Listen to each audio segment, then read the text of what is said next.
Hello' guys, কি খবৰ সকলোৰে? আশা কৰোঁ সকলোৰে ভাল। আজি আমাৰ বিশ্বনাথ জিলাৰ দায়িত্ব পৰিছিল মূল গেটৰ সন্মুখত ভকত আদৰণি জনোৱা। গতিকে আমি সকলোৱে শাৰী শাৰীকৈ লাইন পাতি ভকত আদৰিবলৈ ধৰিলোঁ। আৰু আমাৰ দায়িত্ব শেষ হোৱাৰ পিছত আমি আগবাঢ়িলোঁ অধিৱেশনস্থলীলৈ।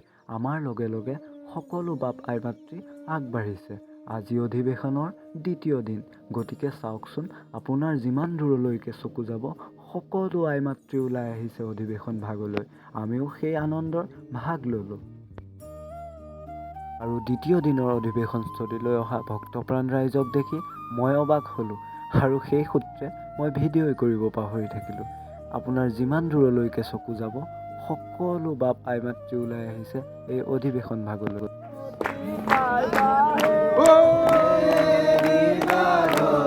আৰু তৃতীয় দিনাৰ পুৱাই এই অধিৱেশনস্থলীৰ কাৰ্যসূচী আছিলে ভাগৱত ভ্ৰমণ, ধৰ্মধ্বজা উত্তোলন আৰু মুকলি সভা। গতিকে আমি সকলো সেৱা বাহিনী শিবিৰৰ পৰা লাইন পাতি ওলাই আহিলোঁ ভকতবৃন্দৰ সেৱা জনাবলৈ। আজি এই অধিৱেশন ভাগৰ শেষৰ দিন।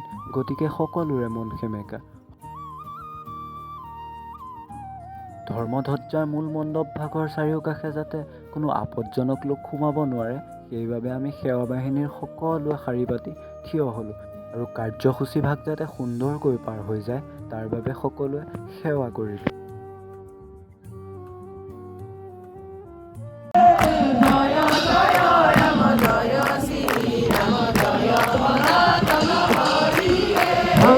আৰু এই পৰিৱেশটো যেন দ্বিতীয় বৈকুণ্ঠত পৰিণত হৈছে। সকলো বাপ আই মাতৃ ওলাই আহিছে এই ধৰ্মধ্বজা উত্তোলনৰ বাবে। আমিও ৰৈ থাকিলোঁ মহামান্য পদাধিকাৰ বাপ জনালৈ।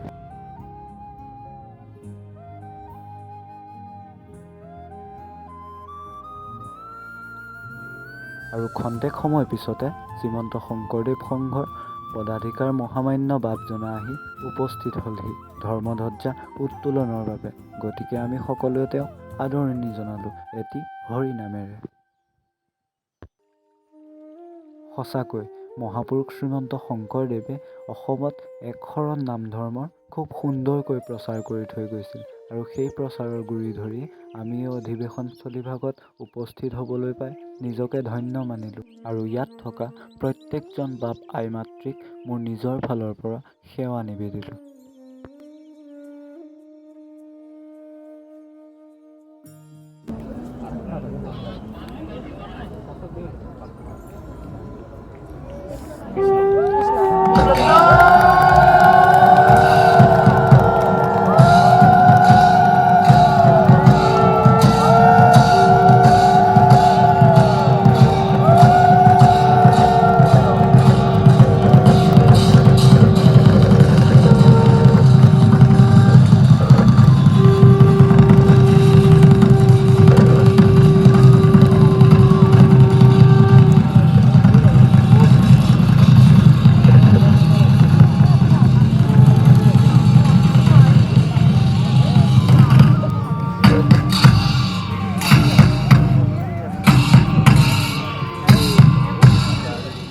মহাপুৰুষজনাই এটা বিপ্লৱ কৰিছিলে, মৰমৰ মাধ্যমেৰে কৰিছিলে, মৰমৰ মাধ্যমেৰে কৰিছিলে, অনুষ্ঠান পাতিবলৈ কৰিছিলে, এটা বুদ্ধি হ'ল। আৰু ধৰ্মধ্বজা ভাগ উত্তোলন হোৱাৰ পিছতেই মহামান্য পদাধিকাৰ বাপজনাই তেওঁ ভাষণ আৰম্ভ কৰিলে। আৰু সেই ভাষণৰ আমি অংশীদাৰ হ'লোঁ। আৰু সেই কাৰ্যসূচী শেষ হোৱাৰ পিছতে আমি ওলালোঁ ভাগৱত ভ্ৰমণৰ দিশে। ভাগৱত ভ্ৰমণ শেষ কৰি আহি আমি আহিলোঁ খাদ্য শিবিৰলৈ দুপৰীয়াৰ আহাৰ মুঠি খাবলৈ। আৰু ইয়াত চাওকচোন, প্ৰায় 10,000ৰো অধিক ভক্তপ্ৰাণ ৰাইজে একেলগে খাদ্য গ্ৰহণ কৰিব পাৰি। সন্ধিয়াৰ 6 বজাৰ লগে লগে যিহেতু সকলো কাৰ্যসূচী শেষ হৈছিলে, সেইবাবে আমি অলপ লং পেণ্ট চাৰ্ট পিন্ধিয়েই ওলাই আহিলোঁ। আৰু এয়া বাহিৰৰ পৰাই নামঘৰ ভাগ দেখালোঁ।